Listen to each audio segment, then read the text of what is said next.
everyone. This is your host, Dr. Tomi Mitchell from the Mental Health and Wellness Show. Today, I have the pleasure of introducing Dr. Emma Jones. She is a pediatric oncologist, hospice, and palliative care physician, and author of The Phoenix Blueprint, and founder of Recharge Studio, where she helps healthcare workers reclaim their energy, purpose, and balance. Drawing from 2 decades at the bedside and deep work with the dying, Dr. Jones brings a rare blend of clinical insight and soulful coaching. Her programs help professionals reconnect with what matters most without burning out in the process. Known for her compassionate, honest voice, Emma guides clients through powerful mindset shifts, practical tools, and deep self-reflection. Her work has been featured in hospitals, leadership retreats, and national conferences. Whether she's coaching, teaching, or writing, Emma's mission is clear: to help healthcare workers keep their passion for medicine alive while releasing the stress and self-sacrifice that often come with it. With no further ado, Dr. Emma Jones, welcome to the Mental Health and Wellness Show. Thanks for being here today. I'm so happy to be here. Thanks for having me, and thank you for such a nice introduction. Oh, it's my pleasure. When I was looking at your bio, and I'm like, wow, this lady does a lot of stuff. You are everywhere. You have a broad practice range. You do coaching, even when the whole 2 decades of practice. That's obviously when you started medical school, because there's no way you've been practicing for 2 decades. You look so good. Thank you. I started medical school just over 2 decades ago. Ooh, we're getting older. But anyway, thank you for being here. Is there anything you'll like our listeners to know about you, so that as we have this conversation about really significant transitions like, burnout and death, dying, is there anything they'll like us to know about you? Well, I think with that in mind, I would like you to know that I am actually a very fun and lighthearted person. I do talk about very heavy topics, and I think that it is my special gift to be able to hold both of these things equally. But I do think that I am a pediatrician first. I love children. I love Disney. I love joy. So that as we get into some of these topics, just know that I am a very happy person, and I appreciate you telling me that I look young.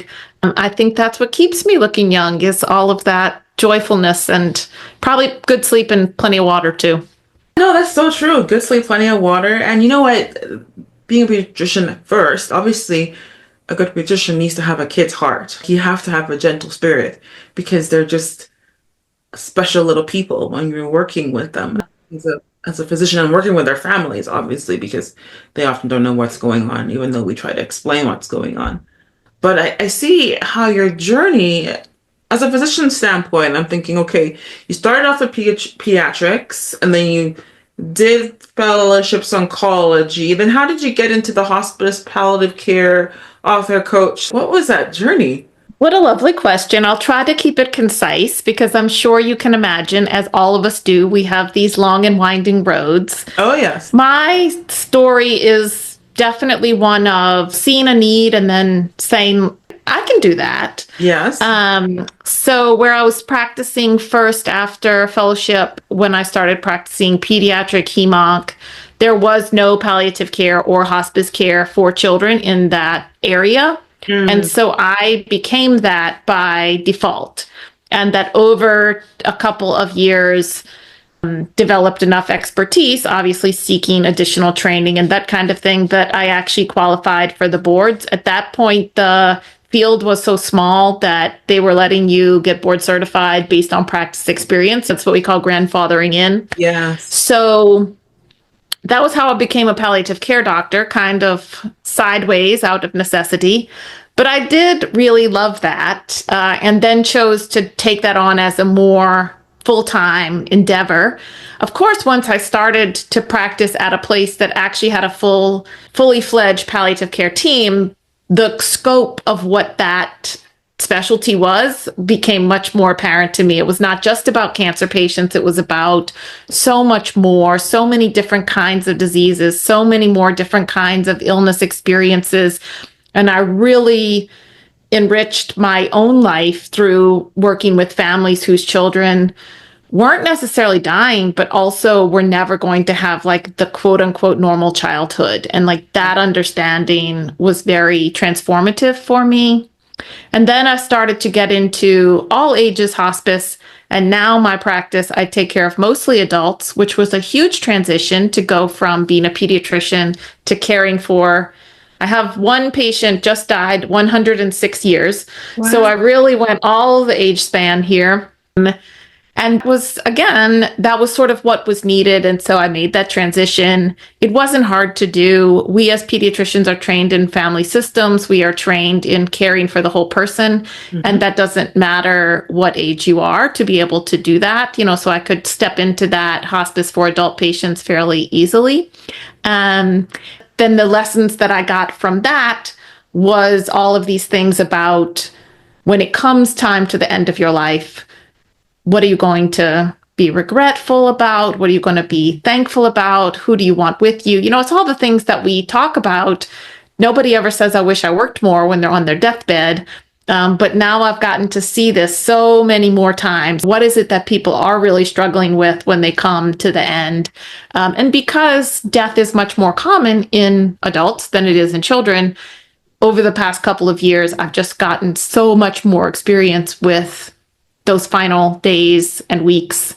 And that has really transformed my thinking about how we live, which then that led me to the burnout coaching, which of course started from my own experience going through burnout and needing to make some changes to get a life that was in alignment with the way I wanted to live.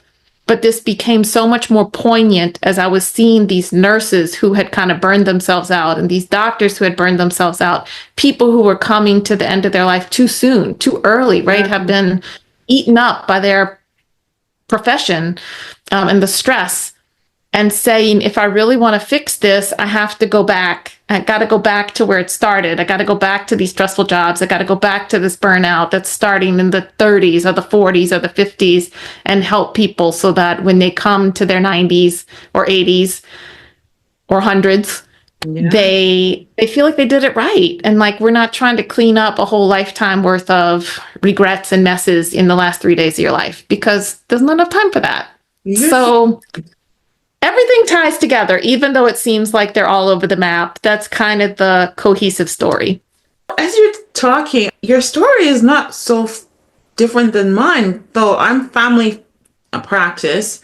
I started off in a small town where basically you were the doctor potentially for everything. And obviously I had patients end of life, palliative care, hospice, and then burning out as well. About 8 years in practice, trying to do it all, but realizing that you're only one person and you have to honor yourself, your body, your vision, your goal for your life as well. And hopefully, like you said, not getting to the point where we blow past all the stop signs until like you're on your deathbed thinking, oh crap, I missed out. I shoulda. And we don't want to be there, whether you're a physician or whoever. You really don't want that, because the regret is painful. And I'm sure you've seen regret end of life. I know with my seniors I've worked with in the past, those who've, died on hospice units or in their care home, definitely there has been some regret in some of them, and some of them a life well lived where it was like a celebration. And I really hope that we all can go towards that life of celebration. So how does one stop, pause, and redirect? Because if we go on this trajectory of healthcare and how it's designed and life and how it's kind of crazy, the outcome is typically burnout, crash and burn. That's like the norm if we do nothing different, right? So how do you get people to connect and to breathe and to reignite their passions? What do you do? I think that one of the biggest struggles that we have as healthcare workers, certainly as physicians, is that we have been trained not to pay attention to all of those signals, right? You said the red flags, you said the stop signs, and that if we think about our medical training, we actually were discouraged or explicitly told to not think about that, right? No, you're not tired. You've been up for 30 hours, but you're not tired. Keep working.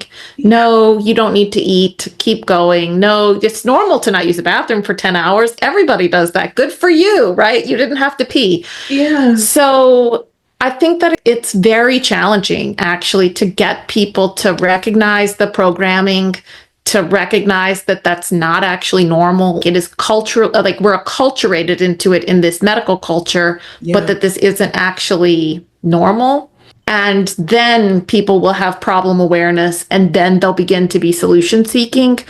But I think that the reason why so many of the wellness programs and self-care things that we are offered fall flat is because we refuse to even have this problem awareness. We just say, everything is fine. I don't want your stupid yoga class. I don't want your stupid whatever it is. Just leave me alone. I'm doing fine. And so I do. This is why we are having this conversation. This is why I have my blog. This is why I wrote a book, because I think the more times that we can just start to kind of put this message out there, there is a different way. Not everybody lives this way. This isn't a necessary part of being a healthcare worker. You could still be a good doctor. You could still be a good nurse if you're not denying your humanity. Eventually, this will sink into someone, and then they will raise their hand and say, yes, I'm ready. Please help me. Yeah. We do need mutual aid. We do need to help each other. We do need to do this in community. But the first thing that any individual person does is to raise their hand and say, yes, I need help. The Zoom was raising my hand for me. That was funny. Yeah, well, you know what? You're right, because you're kind of not really supposed to mention your humanity or quote unquote perceived weakness. Oh, you're not tough enough? You're not made up for this? Are you sure? Like, like this is what you signed up for. That's right. I remember joking colleagues and like, oh yeah, I only had 2 UTIs this month because I didn't go pee. Right. I live off coffee. And I'll be like bedtime and I'll be done work at like 9 o'clock. I'm like, oh, maybe I should go pee. And I felt like a sense of pride that, wow, I skipped important bodily function and eating. Oh, I haven't eaten since a real meal since yesterday. Just a coffee and a bagel through the drive-through in the morning and woo-hoo, or some leftover crackers or something. And that was what we did. That was what we did. And that's true. And that got us through. And that was then, but we have to accept that that's not what we can carry forward, right? Unless what we want is a miserable life and an early death. Yeah. And I don't think that's what most people want. I think most people want a long and happy life and then a peaceful deathbed. And that's what most people want, right? Yes. But your behavior is taking you to the opposite direction. 100%. And the stats for physicians really suck for health and life expectancy. And, oh, God forbid you're a female caregiver and have a disability, then your chances of burnout is even higher. I like right now I'm in Canada and you're in the US, but I mean, we had research and surveys done that showed if you're XYZ, you're more likely to burn out. And unfortunately, women were high, especially whether you were a caregiver, perhaps you had elderly parents, or even young children. Like it's a real issue. And we can't ignore it because we don't exactly have excess physicians to take care of a growing population that has chronic illness. I don't think there's that. I think we're going to be 80 million short in a few years or something. We're 80 million. That's right. Right? We're already short now. I don't think there's more resources. I think the resources we have are currently being stretched thin or annihilated. So we got to do something. So I guess the most important resource we have is human resources, and it's our lives. And as physicians, we need to stop sipping the Kool-Aid and accept that just because we've been doing something one way that it's right, it's wrong, okay? It's wrong. It's destroying the physician. It's destroying their families. Because guess what? We're humans too, right? We have people that love us, or at least, and right. people that whom our lives matter. So I think it should be a wake-up call for everybody, because this burnout thing is like this epidemic that is, it's not going to go anywhere unless we take actionable steps. Now, I know you took action. One of the things that you did is you wrote a book. Can you share with the audience about the book and how it ties in Yes. what we're talking about? Yes. My book is Ah, called The Phoenix Blueprint. You can see it here. Very dramatic beautiful. woman walking out of the burning hospital. I chose to play with this fire imagery. Of course, we use the word burnout. It has burn right in it. But, the other thing that gets tossed around is that healthcare, especially in the US, is a dumpster fire out of control. Oh, I use that So all the using time. this imagery that we are living in a fire, there's maybe nothing we can do about it. How do we do that, right? And that the imagery of the phoenix, legend of the phoenix, is this bird that's actually made better by the fire, doesn't have to fight against the fire, actually knows how to live within it and renew itself within this fire. That this, I think, is the path forward for us. We cannot be thinking we just go in and we get as burned up as we can and then we quit and we retire. Like, this cannot be the paradigm of medical practice. You mentioned shortages. We don't want that for ourselves, right? Like, why you want to go get all burned up and then just bring home the singed out self? Like, that's not right. Yeah. So I really want this, right? Yes, you're going to be stressed. Yes, you're going to have to go through hard things. And then you have the renewal aspect of it so that you can come back again. This is the way we sustain in the work. And the Phoenix is a very lovely metaphor and model for that. So in the book, it's kind of half memoir. It's a lot about my story and how I burned out and different ways that I had to kind of learn these lessons.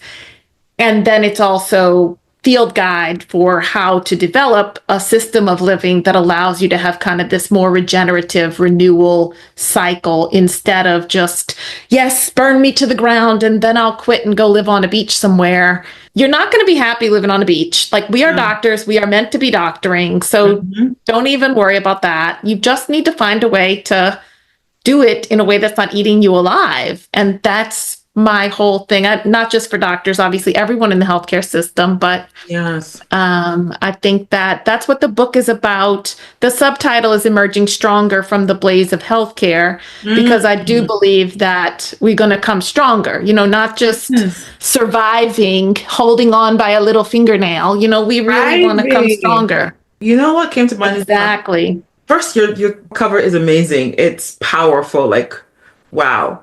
It's bold and I love it. And you know what?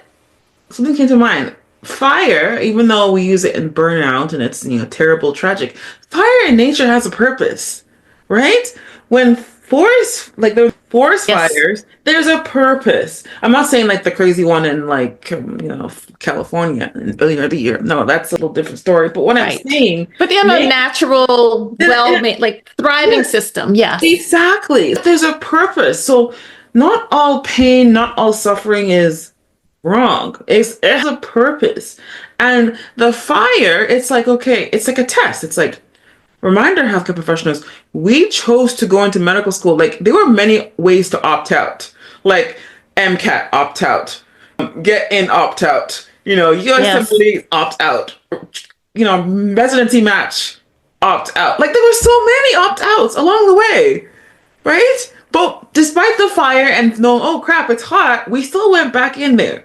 We're still like, I'm going to do this. I'm going to do medical school. I'm going to do residency. Oh, I'll do a fellowship. Oh, I'll do another one. And how about board certification? How about exams every few years? Ooh, how about CMEs? How about this? We kept on doing it. Like, obviously, there's something besides student loans that's drawing you back in there. But you keep on going there. You keep on going back. And like you said, Dr. Jones, we're made for this. Okay, so I wish more of us realize, no, you are made for this. The system may be a little messed up.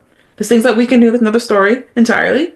But what can we do within ourselves? That phoenix that's within each of us needs to arise, right? And you mentioned that's right. Right, got it. Right, and there's systems you have to have in place. Like James Clear says, it's not about our goals, it's about our systems. We fall because of our systems, right? You have a good goal, but there's no system, there's no infrastructure, you're screwed, you're hooped, you're done. Right? So, yeah, your book fired me up, literally. And fire is good. Yeah, internal systems is a really important piece of the puzzle. I think a lot of people talk about burnout is a systems issue. And we mean that. And sometimes I even hesitate to say the word burnout because I know it triggers people and say, oh, you think this is just an individual issue. This is a whole system issue. And that is true. And then I think the piece that a lot of time we fail to acknowledge is that we also have internal systems within ourselves, the way we keep ourselves. We have family systems, the way we run our own lives, and that these are the things you have power over. You may not have power over the hospital. When you talk about a system, that system is outside of your zone of control. Yeah.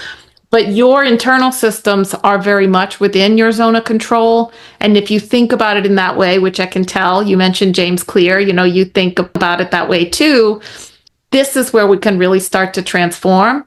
Now, it puts you in some very uncomfortable situations when you throw up a boundary and the people who have never heard you throw up a boundary say, what are you talking about? Yes, exactly. What do you mean you're not going to work 15 weekends in a row? You've always done that. Why you want to stop now? Yeah, been there. I mean, there's going to be something uncomfortable. I mean, there's no easy button for life. I'm sorry. You don't get a pass on humanity. But you get to choose which you're taking, and that the myth, not the good kind, not the Phoenix myth, but the lie that people in healthcare believe is that we don't have any choice over our lives because, like, we're doctors, we just have to do whatever they tell us to do. We have more autonomy than we realize. And I love what you said about the systems because my approach to burnout is not traditional, but we share synergies. I can hear it. So the I think of is of a stool. It has 3 legs. And each of those legs needs to be strong to support the weight or responsibility of that person's life, okay? Think of each of these legs as the 3 critical relationships. And there's a 4th one I'll mention. First, which is the most important, is relationship with yourself. That's this whole self-autonomy, your beliefs, identity, what you're doing with yourself, your experiences. That needs to be strong. Because many of us, guess what? We just stuck that stuff in a cupboard and said, don't come out. Go. Okay? Yes. We hit it. That's right. Right? That's the reality. So that's number 1.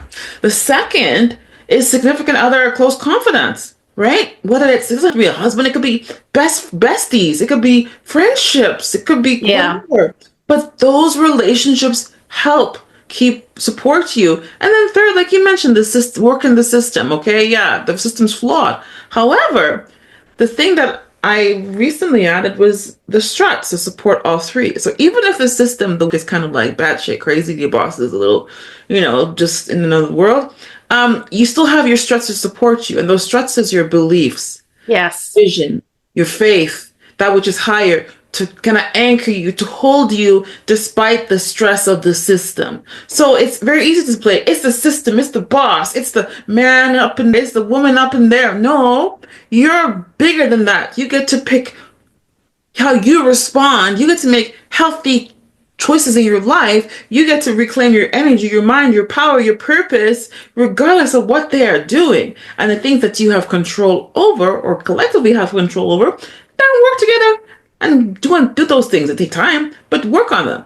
But you're right. It starts with us. Let's take back the power as physicians. We have autonomy. Stop acting like you're like indentured.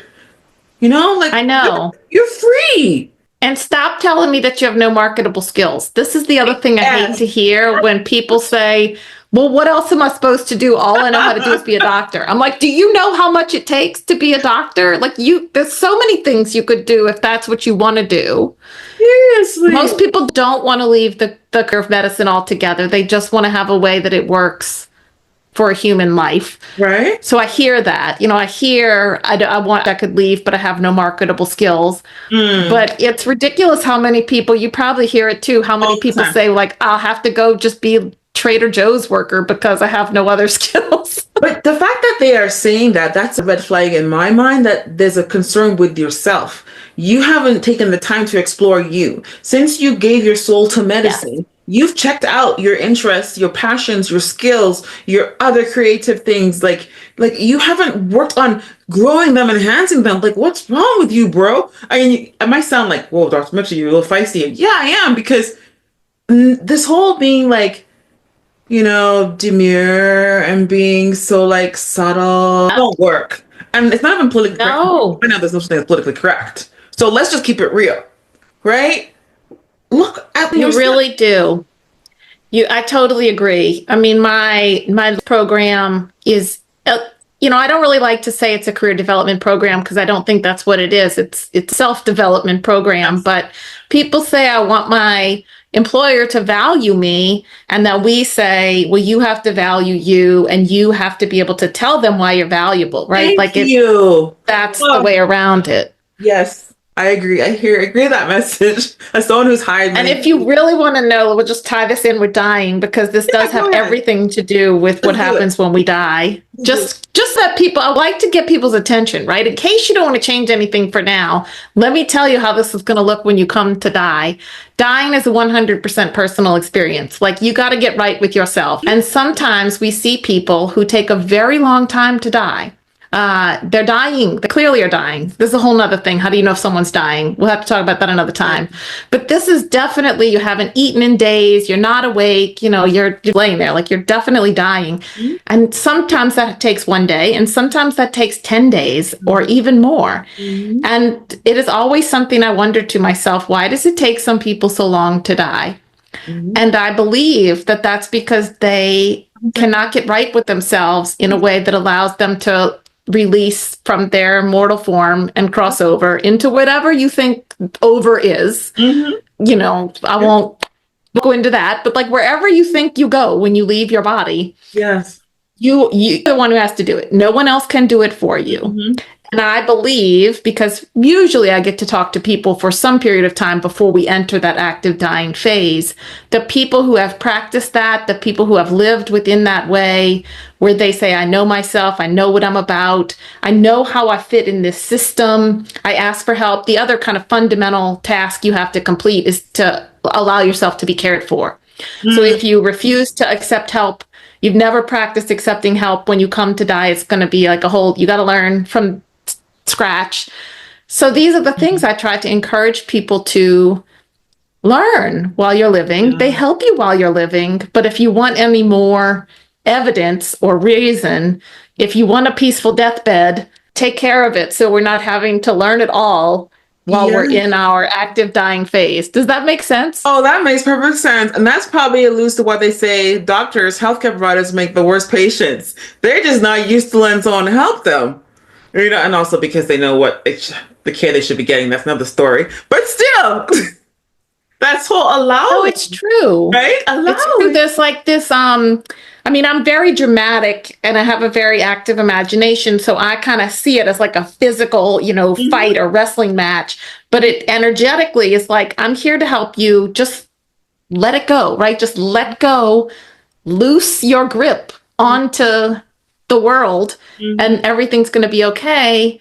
And there are certain personalities that I do think track with certain career choices or professional lives that tend to have a very firm grip. Yeah. And the truth is, dying don't care. Like, don't care. It really does. I like that. That'd be a good article. My titles tend to be sassy. Dying don't care. Dying don't care. Feelings. Don't care about your feelings. your feelings, your CV, your TED Talks. Don't care. Don't give a crap. Don't give her. You know what? Yeah, that's the truth. So, like, as much as to everybody, including ourselves, get your stuff together and the relationship with yourself. Spend some time with yourself. Figure out who you are outside of the MD. Okay? Yes. Love that. Like, explore hobbies and things. Like, I don't know about you. I do pretty much know about you. Me and you can go on and be like, do many things because we've figured out who we are, right? That's why we're not defined to, this box with chains. We took them off. We're like, okay, I'm going to be a coach. I'm going to be an author. I'm going to be on the stage. I'm going to be on a book. I'm going to blog. I'm going to talk to random people. Like, that's just what we do. For sure. And I think that's a lovely place to start. And I the sort of actionable, just have one other thing, right? Mm-hmm. Other than your job. Like, that's a lovely place to start. I do often encourage people to think about that at a deeper level, right? Like, who are you without any of that window dressing? Because those are all surface identities. Having more than one surface identity is good, but then we also want to make sure we know we have a core. If I couldn't practice medicine, if I couldn't write a blog, if I couldn't even think, right? Like, what who am I if I don't have that? And that as I have seen people in all of these different states of being a human being, we all are equally human. There's no such thing as you're more human or less human. We're just different ways of being it. Yeah. And that we will all experience different states across our lifespan, right? So that is something that also needs to be contended with for obviously good dying, but also really for good living. It makes you much less judgmental person. It makes you much more accepting of others, and it makes you more accepting of yourself and the true humanity, which is not performance based, which is not productivity based. If you say I am a good, that's the end of the sentence. I am a good, not I am a good doctor, I am a good mom, I am a good wife, just I am a good. Then you become like you're actively choosing the things that you do, you're not doing it out of some like duty or obligation or trying to earn your worth or whatever. And that really flips the whole thing. As we were talking about before, it's a subtle shift in your mind, but changes the way you engage with everything. And then the other shift that I think is super powerful, I mentioned it already, is learning from our patients, and that this practice makes us better people. And that everything I just said about having that core, I learned from working with severely disabled people and recognizing that they were still a good. They were a good. No, get that out of there. They were a good. Yes. You are a good. No matter if you can think or go to school or walk or talk or, whatever it is that you can or can't do. Many of the people that I worked with had lost abilities through illness or injury, and that was very hard for them to navigate that experience. And so if you allow it to be, it can be a very enriching experience for you as the clinician. I talk about you get the transformation without the trauma if you are willing to accept the lessons from the people who are around you. 100%. So it's like learn from y'all, all of us who've gone through the trauma to get the transformation. If you could skip some of that, I would skip it. Right? Like if I could skip, like you said, you were grandfathered into some of your boards. It's like if you can skip some of that and use your lived experience and collective others, skip it, man. It's no less, no less. But yeah, learn. I always say take the dis from disability, like take away that disability, and whatever label we've been given, whether it's autism or some on the spectrum somewhere or CP or whatever it is, you're an amazing human being and you have value. And I felt like it's really important to put that out there because not everyone's feeling that way right now. So you have value. You're here for a reason, and find that, connect with who you are. That Yes. And it is on you. I mean, it's your responsibility to name that. The other thing I've been thinking about a lot is artificial intelligence, right? That's coming down, sweeping across the globe faster than we can keep up. And everybody worried about what is this going to mean for us, and are our jobs going to go away, and all of this. And this is where I just keep coming back to, well, then figure out what you're good at that isn't that. Like, don't be worried about what it can do. Like, figure out what you're unique about. Learn how to work next to AI. Use it to accelerate your growth, productivity, whatever. However, make sure you know what makes you different. And I pray to God, emotional intelligence and empathy are one of the things that make you different. So as physicians, when you are seeing your patients, may you smile. May you be like many of us that deal with little people, get on their level and show humanity and make eye contact. So instead of being at your computer going, use your friend AI so it can do. I love that. And then you're next to them, you're talking, you're explaining what you're doing when you're examining them. And voila, connection. Wow, amazing. All while using the aliens because they're already here. They're amongst us. They're not going anywhere. So that's my plug. Yes. They're here. They're not going away. Get over it, people. It's here. No, that's right. We all need to learn it. Do you, friendly chatbot, have a name? No. Or do you just call it ChatGPT? It's ChatGPT. It's I have so much AI in my life. It's so great. It helps me, organizes me. I just dictate and it makes it. but was able to improve connection. I was, I'm a very heart on my sleeve kind of person. Like that's me. I'm just Yeah. little teddy bear. I can be a mother bear if I need to be, but I'm a teddy bear. But it just helped because instead of, reactivating my thoracic outlet syndrome, true story, I now finally, over a decade of practicing and abusing my body, get to just talk and examine and grab a Kleenex and hold a hand and hold those little babies, the little cheeks, and encourage the parents and to That's spend that great. extra time, right? And it's Yes, yes, yes, yes. so Oh, I it's clear to see that you have found a way to engage with your medical practice in a way that's joyful oh and not burning you up. no, no, not at all. But you know what? Like I said, those three critical relationships: self, you have to work on; significant others or close confidence, you got to work on it. You can't just throw it under the rug because you can only put so many things under the rug before you trip over them, right? That was my title. Yes, yes, yes, yes. And then work in society. Remember, physicians, we have autonomy. If you are working for a Hitler at your office system or whatever, a tyrant, whatever, chances are you're not going to change. You do have a choice to go somewhere else. There is always going to be the shittiest place to work. Okay? They'll always be the worst. They'll always be the worst place. So if you want to work in the worst place, the worst city, in the worst state, the worst everything, that's on you. If you can sacrifice your sanity for it, if you have enough bandwidth, if your tank is so big you can, hemorrhage gallons a day of Yes. I give a fluff, then great. But not me. I've been there, done that. I almost left medicine because I couldn't hack it. Yeah. Again, autonomy, you have a choice. You can collectively say, you know what? Enough's enough. I tried. I used my best negotiations tactics. I've been very eloquent. I've set my boundaries. I've done everything within my power. And it's okay sometimes to say, you know what? Adios, amigos. Peace out. And Yes. that's okay too.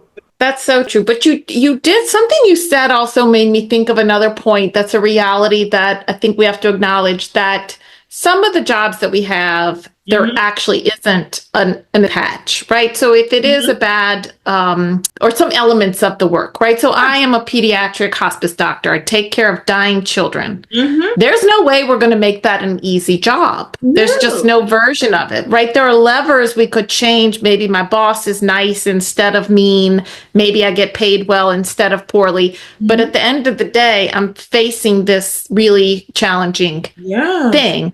Yeah. And that I do not mean to say there's any kind of suffering contest within healthcare. There's not better or worse jobs. But if the job that you are here to do is one that is hard and is going to just inherently take out of you, then you need to be even more vigilant about the ways that you renew and recharge. Yes. And that we cannot think, as I bought into this myth for a while, like, well, this is what I love to do and I'm called to this, so like it doesn't bother me.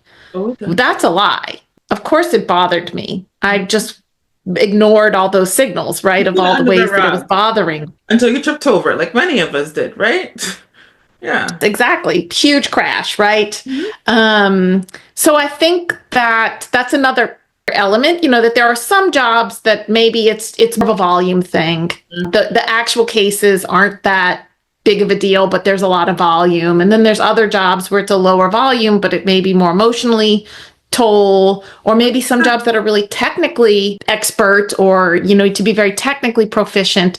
And I think that we do ourselves well to acknowledge, what are the real skills and the resources that are needed? And then how do I make sure I'm putting my energy towards the things that actually matter, not towards all that other stuff, like you said.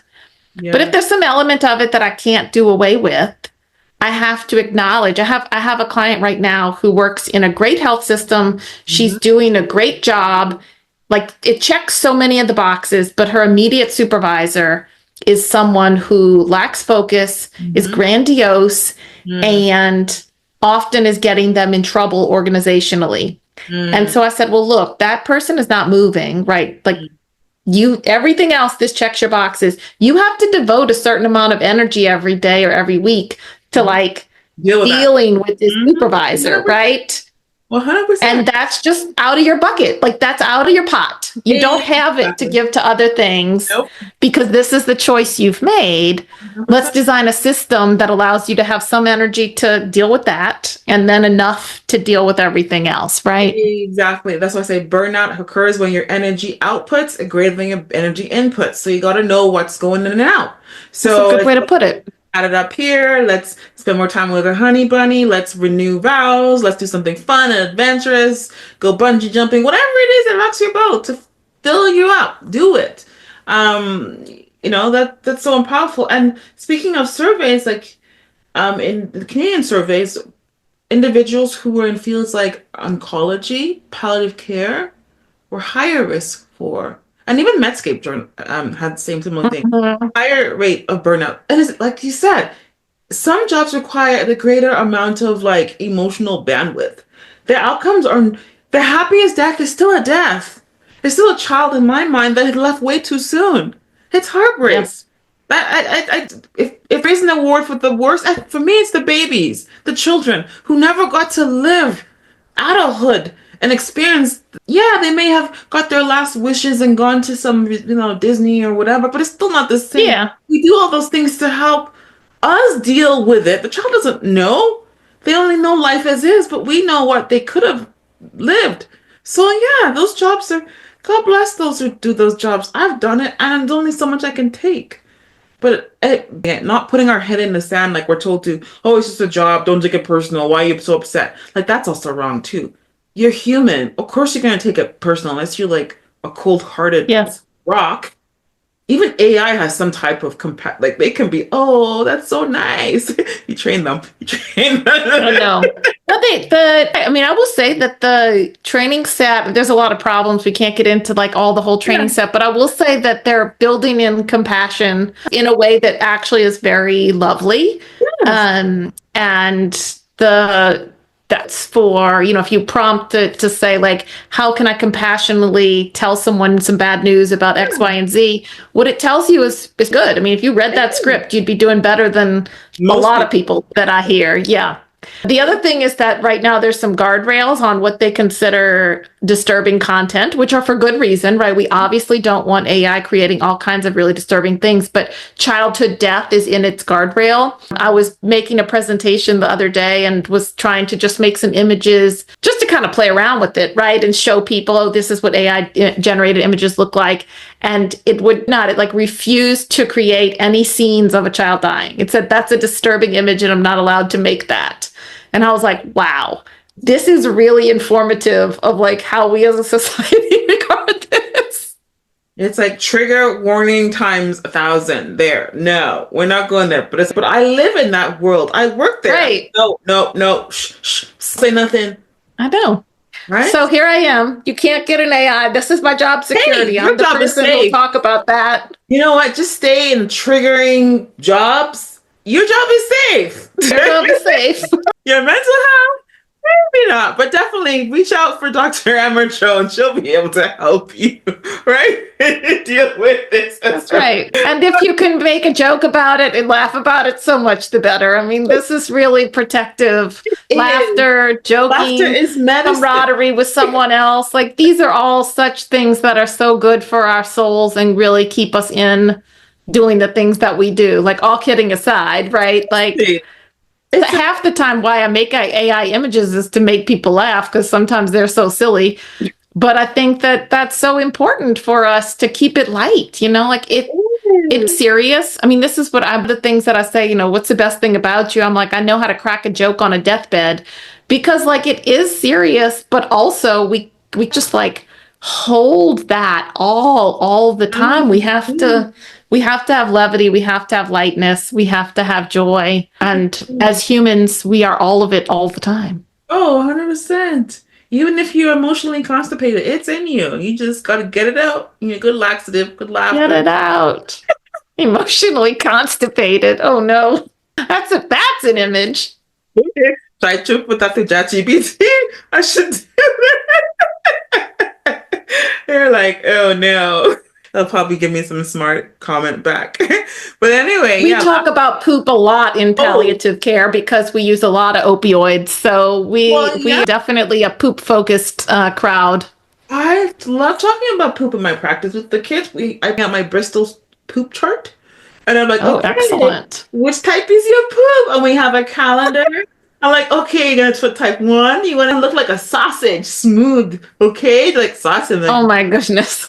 And then we have a chart, and they bring it back to. Oh goodness, we have fun. My patients say, "I'll say, Dr. Mitchell, we can always tell where your patients are because they usually come out the room laughing, and that's the truth. They often do. Yeah, there's some tears, if it's like a challenging situation, but there's hope, Yeah. there's joy, there's brevity. Because why life's too short to be so serious, and I can be very serious. Like, can't you tell?